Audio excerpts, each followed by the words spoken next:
est un peuple merveilleux. C'est une manif merveilleuse.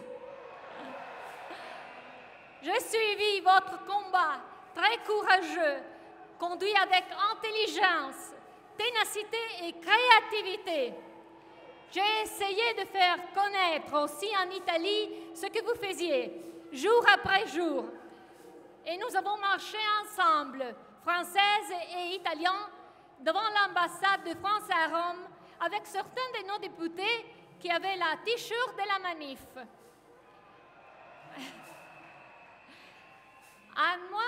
En mai 2007, nous aussi, Italiens, nous sommes descendus dans les rues, mais nous avons eu plus de chance. On est arrivé à bloquer une loi qui menaçait la famille et le gouvernement Prodi, qui l'avait proposé, est tombé après quelques mois. Je ne sais pas si pour Hollande sera la même chose.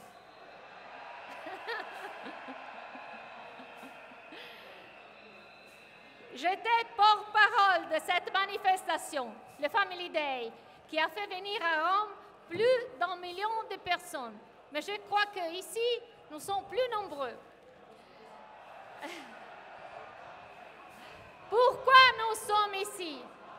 Nous sommes ici parce que nous avons dans le cœur une expérience fondamentale qui nous unit. Nous sommes tous fils et filles d'une mère et d'un père, qu'ils soient laïcs, catholiques, croyants ou non-croyants, musulmans, juifs, homosexuels ou hétérosexuels, italiens et français certainement. C'est sur ça que repose l'unicité de la famille, sur la relation entre personnes sexuellement différentes.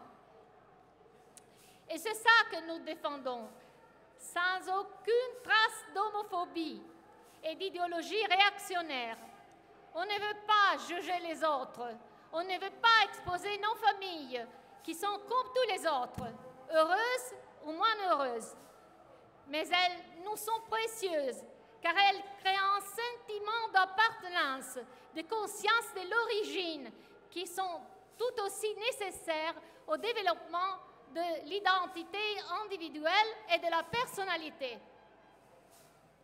Chaque personne est libre de vivre les rapports amoureux qu'il désire avec n'importe quelle personne, sans toucher le mariage, qui n'est pas un droit, quelque chose qui doit être offert à tout le monde, comme s'il s'agissait d'une distribution de croissants.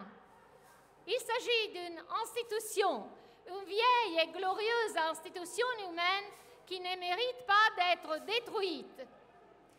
Aujourd'hui, ce n'est plus le mariage qui légitimise les enfants, mais les enfants qui légitimisent le nouveau mariage pour tous.